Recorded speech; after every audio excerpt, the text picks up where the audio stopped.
I want you to know something right now, before I say another word. The person you trust most in this world, the one who knows your routines, your vulnerabilities, your deepest fears, that person has the power to destroy you in ways you'll never see coming. And I learned that lesson on an ordinary Tuesday night in November, when I realized my husband of 17 years was drugging my coffee. Comment below and tell me where you're watching this from. I need to know I'm not alone in this. And if you've ever had that gut feeling that something was terribly wrong but couldn't prove it, stay with me. Subscribe if you haven't already, because what I'm about to tell you will make you question everything you think you know about the people sleeping next to you at night. Check the description box below for more stories like this. Stories about women who trusted, who loved, and who had to fight their way back when everything fell apart. My name is Caroline Mitchell, and I'm 43 years old. I live in Asheville, North Carolina, in a craftsman house with blue shutters. I teach high school English. I have a daughter named Emma who's 16. And I had a husband named David. Past tense. It started in early October with the drowsiness. I'd pour myself a cup of decaf coffee around 8:30 each evening. David would make it sometimes, bring it to me with a kiss on the forehead. Sweet, right? Thoughtful. Except I'd take 3 or 4 sips, and within 20 minutes, this heavy fog would roll through my mind. My eyelids would turn to lead. I'd wake up hours later, past midnight, still in my chair with a blanket I didn't remember putting there. My coffee mug would be rinsed and sitting in the dish rack. At first, I blamed exhaustion. I'm a teacher, being tired comes with the territory. But then I noticed patterns. It only happened on nights David made my coffee. On nights I made it myself, I stayed awake just fine. And there was something else that made my stomach twist. On those nights when I'd wake up disoriented, I'd have gaps in my memory. I'd find essays graded in my own handwriting that I had no recollection of completing. Text messages on my phone to my sister Lauren that I didn't remember sending. The first time I mentioned the drowsiness to David, he laughed it off. Said I was working too hard. He made me an appointment with our family doctor. I went. Got blood work. Everything came back normal. That's when the fear started whispering. I'm not paranoid by nature. I've always been the rational one, the problem solver. But there's a difference between paranoia and intuition, and my gut was screaming that something was wrong. So I started paying attention. I watched David in the kitchen when he made my coffee. He was always so careful, so deliberate. He'd measure out the grounds, pour the water, add my oat milk and stevia. Normal. Routine. Except he always stood with his back to me, blocking my view. And he always brought the mug already prepared. I started making excuses not to drink it. David would get this look, just a flicker of something I couldn't read. Disappointment. Frustration. But he'd always encourage me. Just a few sips, he'd say. It'll help you relax. By late October, I couldn't ignore it anymore. The man I'd married fresh out of college, the man who'd held my hand through my father's funeral 4 years ago, the man who'd built our back deck with his own hands, that man was doing something to me. Something deliberate. If you've ever been in that position, where you know something's wrong but you're too afraid to look directly at it, then you understand the paralysis I felt. Because part of me was already mourning. Mourning the marriage I thought I had. I needed proof. I spent a week researching online in incognito mode at school. How to tell if you're being drugged. Signs of sedative poisoning. The results made me nauseous. Benzodiazepines. Sleep aids. All could cause my symptoms. But why? What was David doing during those hours I was unconscious? The plan I settled on was simple but risky. On the next night David made my coffee, I'd pretend to drink it. I'd spit it into the potted fern beside my chair. Then I'd fake sleep and wait to see what he did when he thought I was unconscious. November 1st fell on a Friday. Emma was at a sleepover at her friend Morgan's house. David and I had the house to ourselves. The evening followed its usual rhythm. David made dinner. We talked about mundane things. Normal conversation. Except nothing felt normal anymore.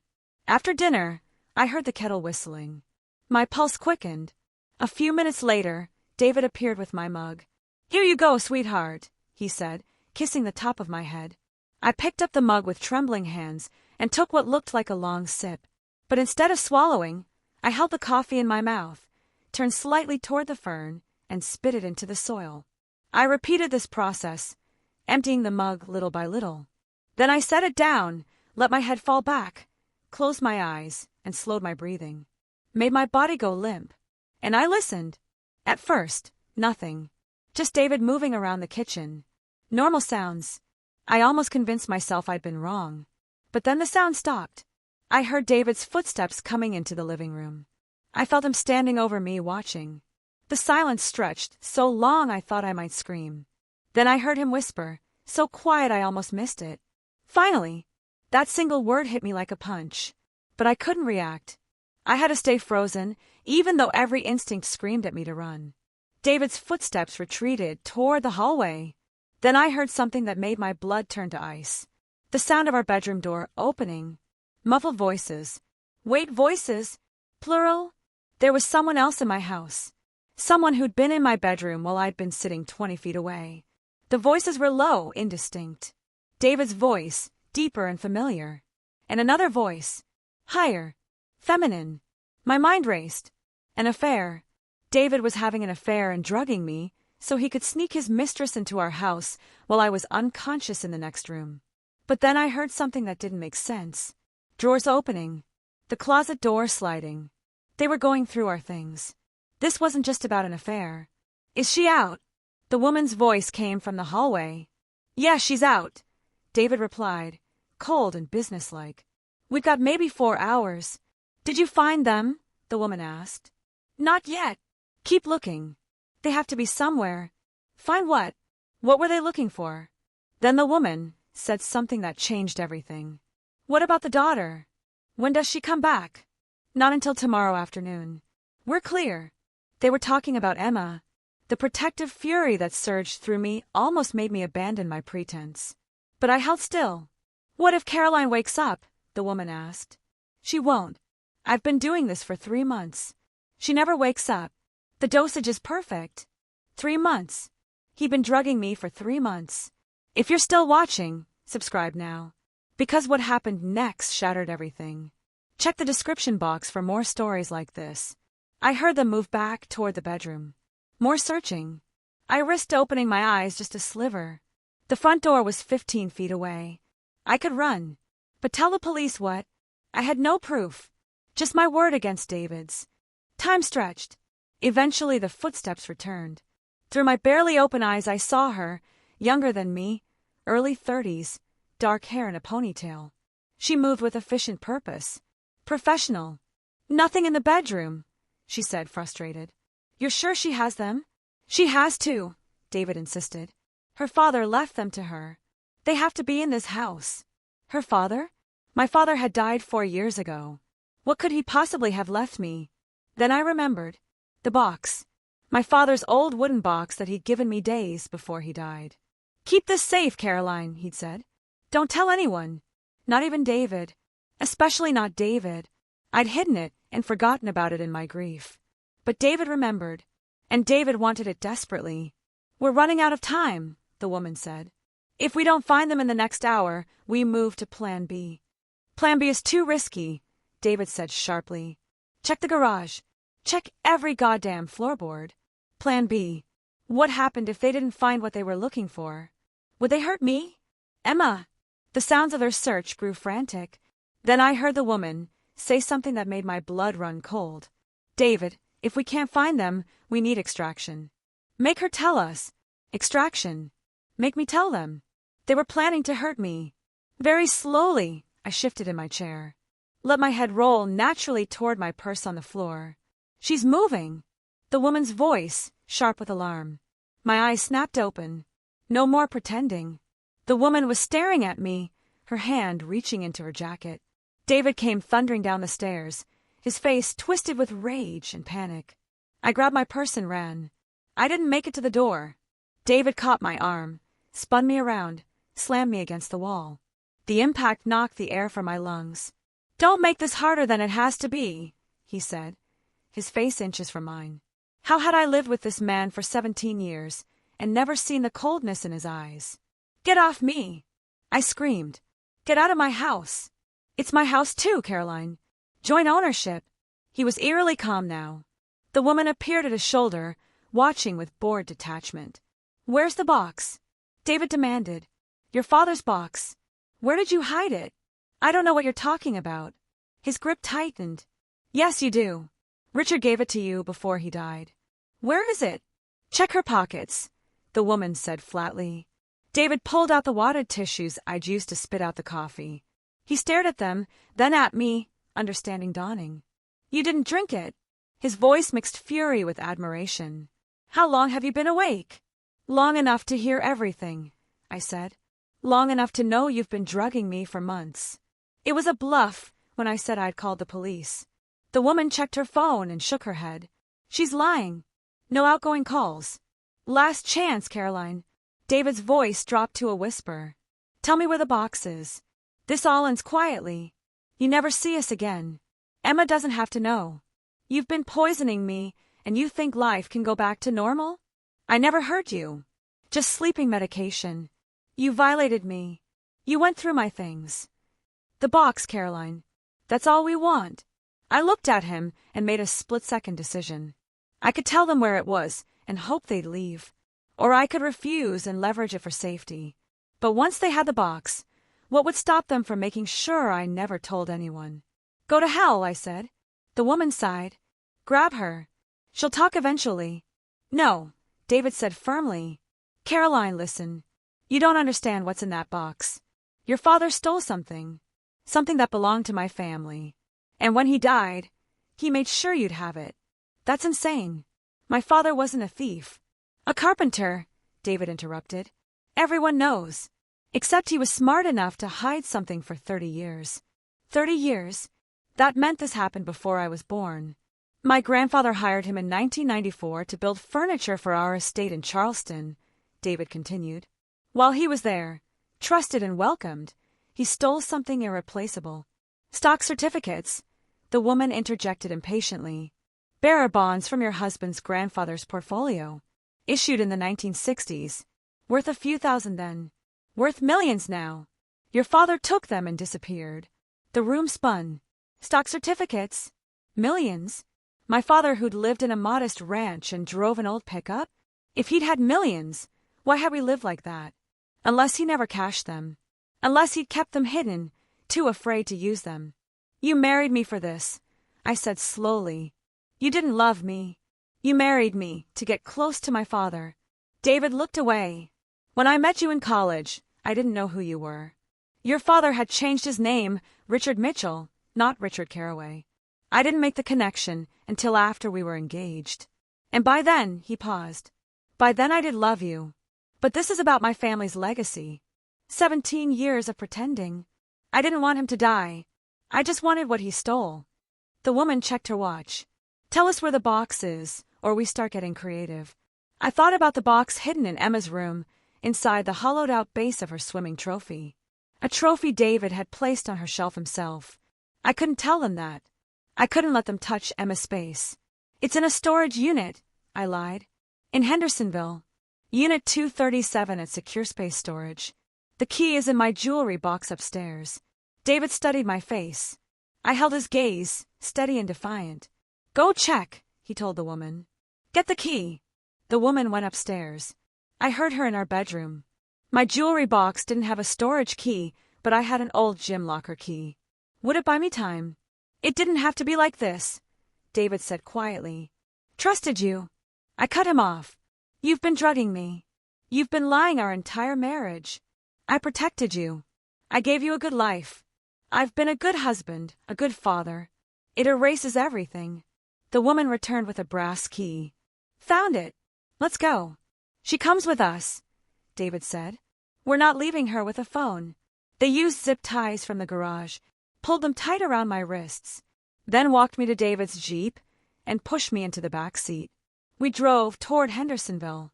40 minutes there. Time for me to figure something out. But they knew where Emma was. I couldn't just run. The drive was silent. I watched familiar roads give way to highway. My mind circled one question. If I'd opened that box 4 years ago, would this have happened? We exited into Hendersonville's empty streets. Secure Space Storage materialized, orange units behind chain link, a keypad entry blinking red. Entry code, the woman asked. 237, I said. Same as the unit. She punched it in. The keypad beeped. Access denied. Try 0237. Red light. Access denied. David turned, pure rage on his face. You're lying. There is no storage unit. I don't remember the code. Stop. The woman showed her phone to David. No unit 237 registered to Caroline Mitchell. She's never rented here. David's hand grabbed my throat before I could process it. His fingers squeezed, cutting off air. Stars exploded behind my eyes. I was going to die in this parking lot. David, let her go. The woman grabbed his arm. We need her conscious. He released me. I gasped, coughing, tasting blood. One more chance, or I swear to God. It's at home. I choked out. It's in the house. Where? Emma's room. Her swimming trophy. The big one from States. The base is hollow. David pulled out his phone and called someone. It's in the daughter's room. Swimming trophy. Get it and meet us back. Someone else was at my house. A third person going through Emma's room. Please, I said, voice raw. Please don't let them hurt Emma. Emma's at a sleepover. She's safe. We're not monsters. But the way he said it made me think he was trying to convince himself. The drive back stretched forever. I kept thinking about Emma coming home to find police cars, or worse, nothing at all. Just empty house, both parents gone. No. I had to survive. But how? Then it came to me. The only leverage I had left. The truth. Your family didn't earn those stocks honestly either, I said. Did they? David's shoulders stiffened. What? My father told me before he died. He said, they built their fortune on broken backs. Your grandfather made his money exploiting workers. Illegal labor practices. Wage theft. My father watched it happen. When he had the chance, he took those certificates as payment for what your family owed workers who were never paid fairly. That's a lie, David said, but his voice wavered. Are you sure? Have you looked into your family's history? Or did you just inherit their story? I leaned forward. My father wasn't a thief. He was a whistleblower who knew he'd never be believed. So he took the evidence and spent 30 years hiding. The woman glanced at David. Is she telling the truth? I don't know, David admitted. My father never talked about how the money was made. We pulled into our driveway. Another car was parked on the street. The third accomplice, a tall, thin man, stepped out holding something. A wooden box. Found it exactly where she said. David took the box, hands trembling. He opened it. Inside, wrapped in plastic, were yellow documents. These are real, he whispered. Do you know what these are worth? Blood money, I said. He ignored me, photographing the certificates. While they were distracted, I worked my bound wrists back and forth. The zip tie cut into my skin, drawing blood, but I kept working it, using the technique from Emma's self-defense class. With a final hard jerk, my hand slipped free. I didn't hesitate. I lunged at David, grabbed the box, and ran. Not toward the cars. Around the side of the house, toward the back gate, toward the woods I knew in the dark. Behind me, shouting. Footsteps. David screaming my name. But I was already through the gate, already crashing into the trees with my father's box clutched against my chest. The woods were a maze of shadows and roots that caught at my clothes. I'd hiked these trails dozens of times with Emma, but never in darkness, never running for my life. I could hear them behind me. David crashing through underbrush. The woman shouting coordinates. A third person, silent but close. My lungs burned. My throat ached. The box threw off my balance. But I couldn't stop because I knew if they caught me out here, I would disappear. The trail forked. Left went deeper into woods. Right curved toward the neighborhood, toward houses and people. I went right. My foot caught a root. I went down hard, sprawling. The box flew from my hands into darkness ahead. Pain exploded through my knee. Behind me, flashlights bounced through trees. I scrambled forward, searching. Found the box. Pulled myself up and kept running. Trees began to thin. Through them I saw house lights. The McCormicks. The Johnsons. Normal families with no idea what was happening in their backyards. I burst into the Johnsons' yard. Their motion sensor flared blindingly bright. I ran to their back door, pounding with my fist. Help! Please! Someone help me! Lights came on inside. The door cracked open. Mr. Johnson's confused face appeared. Caroline, what's wrong? Call 911. Please. My husband. Please just call the police. His eyes widened, seeing my injuries, blood on my wrists, bruises on my throat, torn clothes. He opened the door. Get inside. Ruth. Call the police. I stumbled into their kitchen as David and his accomplices emerged from the woods. They stopped at the yard's edge, caught in the light. David's face contorted with fury. Then sirens in the distance. Someone else must have called. David heard them too. He looked at the woman, at the man. Silent communication passed between them. Then they ran back into the woods. Mr. Johnson locked the door. Ruth appeared in a bathrobe, phone to her ear, giving our address. She saw me and gasped. Oh, honey, what happened? I couldn't answer. I just sank into a chair, still clutching the box, and started shaking. Police arrived within 5 minutes. Officers Martinez and Johnson. I knew them from school events. Now they were in my neighbor's kitchen, taking my statement, photographing injuries, calling an ambulance. Ma'am, tell us exactly what happened, Officer Martinez said gently. I told them everything. The drowsiness, the coffee, the voices, the drive to Hendersonville, David's hands on my throat, the chase, the box, Martinez said. Can we see inside? I hesitated. Once I opened it, this became criminal.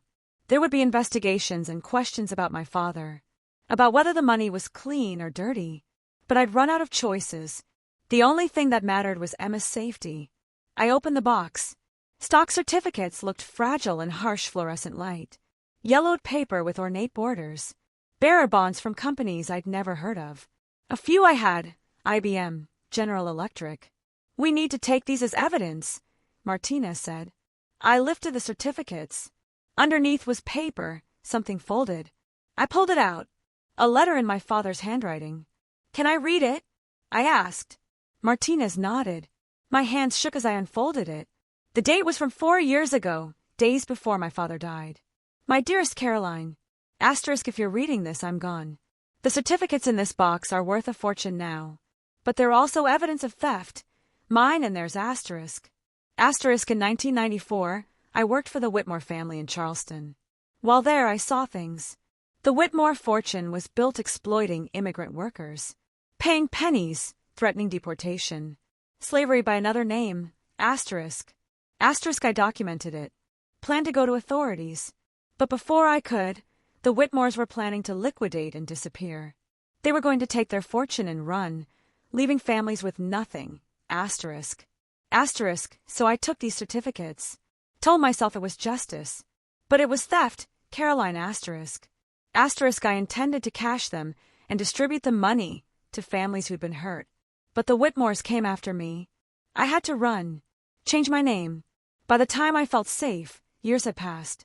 The families had scattered. I couldn't find them asterisk. Asterisk so I kept them. And lived with guilt asterisk. Asterisk you could cash them. You and Emma would be set for life. Or turn them over to authorities. Or try to do what I never could, find the families and make things right. Asterisk. Asterisk, but be careful of David. He's not who he says. His last name isn't Mitchell, it's Whitmore. He's Edward's grandson. He found you. And he's been searching for these certificates since I took them. I didn't realize until after you were married. Asterisk. Asterisk, I'm sorry I failed you. Sorry I let you marry into the family hunting me. Asterisk. Asterisk, whatever you decide. Know I love you. That everything I did was because I couldn't stand by and watch injustice. Asterisk. Your father, Richard Caraway Mitchell. I looked up. Martinez and Johnson watched with concern. Your husband's name isn't Mitchell, Martinez said slowly. It's Whitmore. Apparently I never even knew his real name. Everything crashed over me. Our entire marriage was built on lies. David had sought me out, courted me, married me, all calculated to get close to my father. 17 years of playing a role. We need you at the station, Johnson said. Full statement. We need to track down your husband. Ruth drove me. As we passed quiet houses where normal people slept through normal problems, I thought about Emma waking up in a few hours, texting me good morning like always. I'd have to tell her everything. The station buzzed with activity. They'd found David's Jeep abandoned. The woman and third man had disappeared. David himself was missing, but they had his real name now. They'd issued warrants. I gave my statement to Detective Brennan, who reminded me of my mother. She recorded everything, built a timeline. "You did good," Brennan said when we finished. "You kept your head. You got out alive. I just want Emma safe. Can someone pick her up?" "Already arranged. Officer Martinez is bringing her here." Emma arrived an hour later, confused and scared. When she saw my bandages, my bruises, she burst into tears. "Mom, what happened? Where's Dad?" I pulled her into my arms and tried to figure out how to break her heart with the truth. I told her everything in that police conference room. About the coffee and drugging. About her grandfather's theft and her father's real identity. About the Stockton chase. Emma listened in silence, her face cycling through disbelief and horror. "So Dad never loved us?" she finally asked. "It was all fake." "I don't know," I admitted. "I want to believe parts were real. That he loved you. But I honestly don't know, baby." She cried then. Deep sobs that broke my heart. I held her and wished I could fix this, shield her from this pain. They caught David 3 days later at an Atlanta bus station, trying to board a bus to Mexico. The woman and third man were never found. But David had nowhere to run. He was charged with assault, battery, false imprisonment, drugging. His family, the Whitmores, hired expensive lawyers who tried to claim David was the victim, that I was the criminal for keeping certificates. But evidence was overwhelming. My injuries, neighbors' statements, forensics on the coffee showing Ambien. The trial lasted 3 weeks. I had to relive every moment. Watch David in his suit, looking respectable, while prosecutors laid out his crimes. Emma refused to testify, refused to speak his name. I understood. She needed time to grieve the father she thought she had. The jury took 4 hours to convict him. David got 12 years. Not enough for 17 years of lies, but enough that Emma would be grown before he got out. The stocks were worth nearly $15 million after authentication. The Whitmore family immediately sued for their return, claiming stolen property. I could have fought it, hired lawyers, argued the certificates were payment for unpaid wages. But I'd read my father's letter 100 times, studied every word, and I realized he'd known there was no good answer. No choice without consequences. If I kept the money, I'd be profiting from theft. If I gave it back to the Whitmores, I'd be returning a fortune to a family that earned it through exploitation. So I chose a third option. I found them, the families my father had tried to help.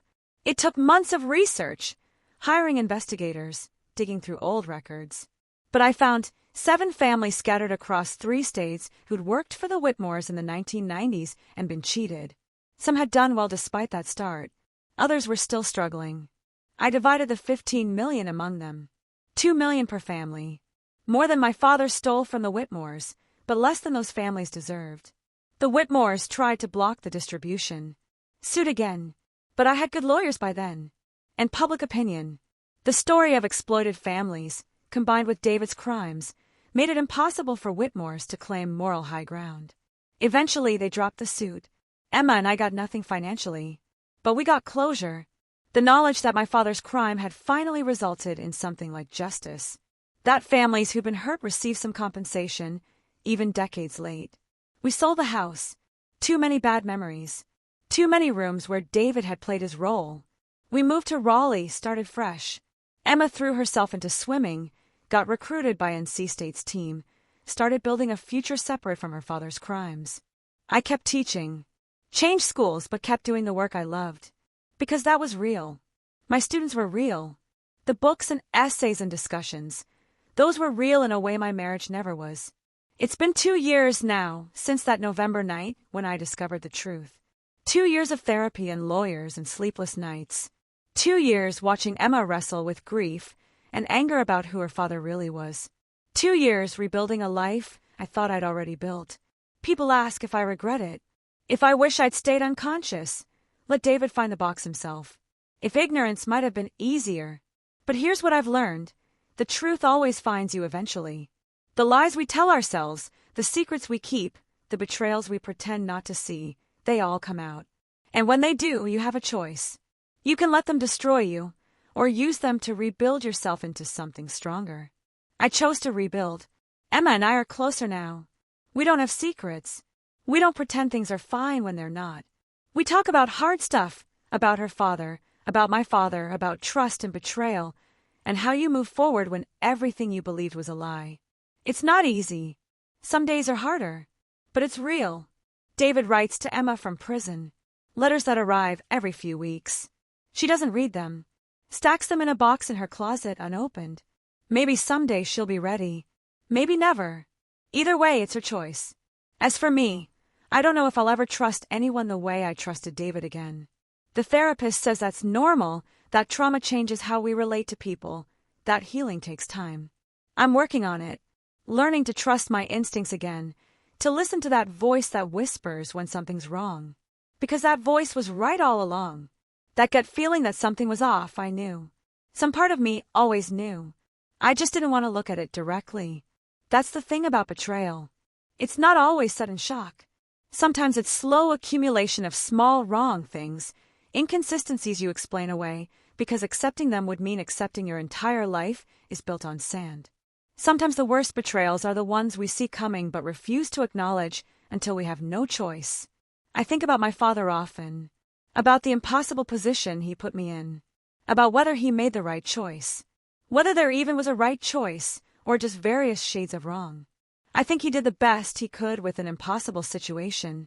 He saw injustice and tried to fight it, even though fighting cost him everything. He lived with guilt for 30 years. But he also lived with knowledge that he tried, that he hadn't just stood by and watched people be exploited. I hope I inherited that from him. That willingness to act even when the right choice isn't clear. That refusal to accept injustice because fighting it is complicated. I acted that November night.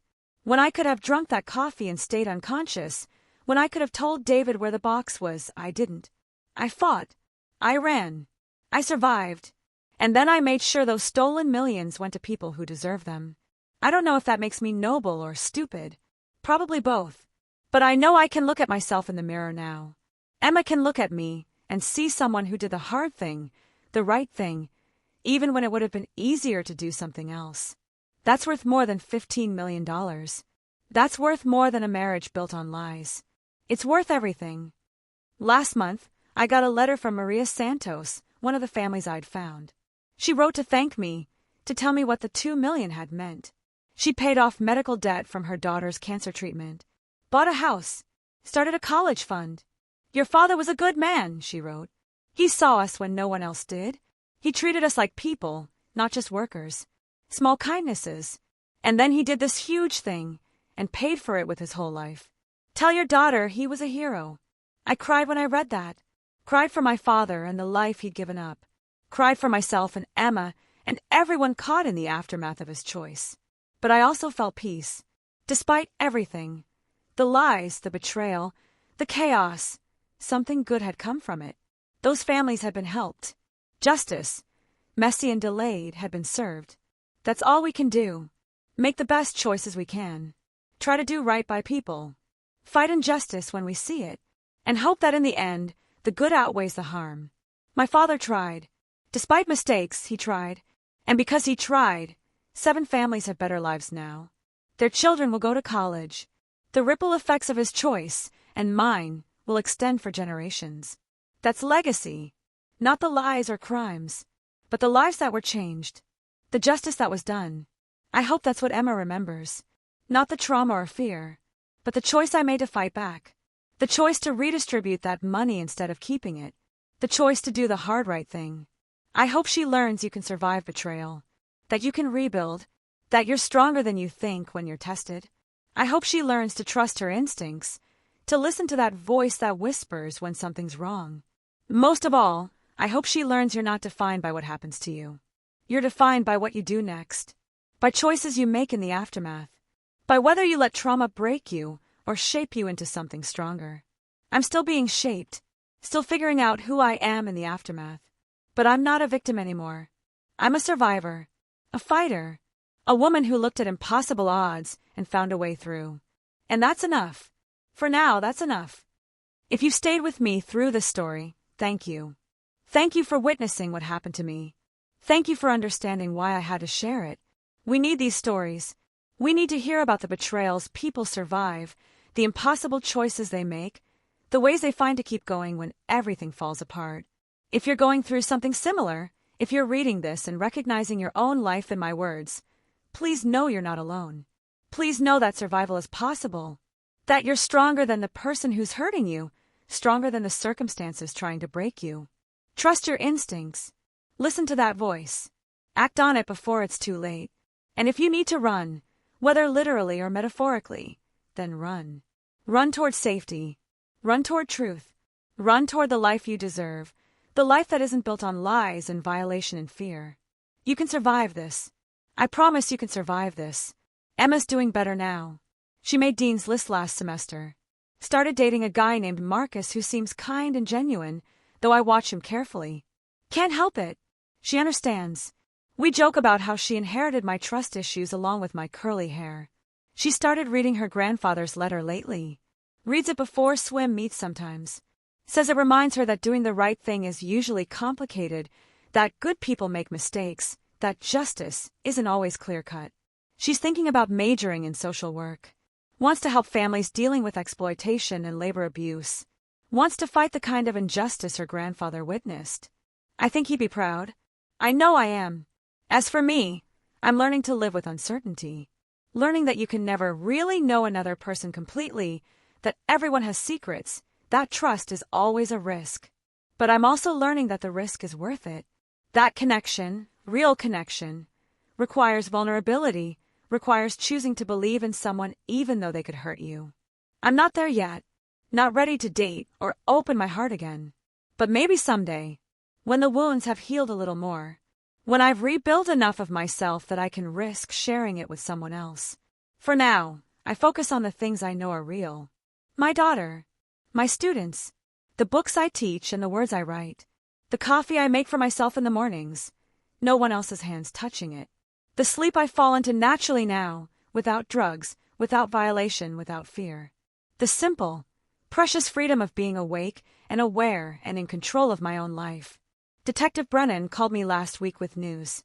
They'd finally tracked down the woman who'd been with David that night. Her real name was Rachel Klein. She wasn't just some hired accomplice. She was a private investigator who'd been working for the Whitmore family for years. She'd been the one tracking my father, the one who'd finally figured out who Richard Mitchell really was. She'd been the one who suggested David get close to me in the first place. Which meant David meeting me in college wasn't even a coincidence. It was orchestrated. Rachel had identified me as Richard Carraway's daughter, and she put David in my path. Everything, our first date, our engagement, our wedding, 17 years of marriage, all of it had been part of a plan someone else designed. That hit me harder than everything else. It took away even the possibility that some small part had been real. It had been fake from the very beginning. Manufactured. A long con. Rachel was arrested in Toronto, fighting extradition. The third man was still in the wind. But at least the main players were facing consequences. I want you to understand something. This story, my story, isn't just about what was done to me. It's about what I chose to do next. It's about the moment when I could have given up, could have let fear win, could have stayed silent and small and safe. But I didn't. I fought back. Not just for myself, but for Emma, for my father's memory, for those 7 families who deserved justice decades ago, for every woman who's ever felt that gut instinct telling her something's wrong and been told she's imagining things, being paranoid, overreacting. Your instincts matter. Your voice matters. Your truth matters. Don't let anyone, not a husband, not a family member, not anyone, make you doubt what you know in your bones to be true. Don't let anyone drug your coffee, literally or metaphorically. Don't let anyone put you to sleep while they rob you of your agency, your choices, your life. Stay awake. Stay aware. Stay ready to fight when fighting becomes necessary. And know that on the other side of betrayal, on the other side of trauma, on the other side of the worst night of your life, there's still a future. There's still healing. There's still joy and connection and purpose. I found mine. You can find yours too. Check the description box below for resources if you need help. Hotlines for domestic violence. Support groups for people dealing with betrayal and trauma. Legal aid organizations. And more stories like mine. Stories of survival and strength and choosing to fight back. If my story helped you in any way, if it gave you courage or hope, or just the knowledge that you're not alone, then it was worth telling. Worth reliving those terrible hours. Worth sharing my pain if it helps ease someone else's. We survive by telling our stories, by refusing to let shame silence us, by standing up and saying, "This happened to me, and I'm still here and you can be too." So tell your story when you're ready. Let your voice be heard. Let your truth be known. Because our voices, our truths, our stories, they're the only weapons we have against the people who try to silence us. And they're enough. They're more than enough. They're everything. Thank you for listening to mine. Thank you for being here. Thank you for making it to the end. Now go check that description box for more stories like this. Stories about women who discovered the truth just in time. Who fought back when they had every reason to give up. Who survived and rebuilt and came out stronger on the other side. Because that's what we do. We survive. We rebuild. We become warriors in our own lives. And we never, ever drink the coffee without watching it being made. Stay safe out there. Trust your gut. And remember, you're stronger than you know.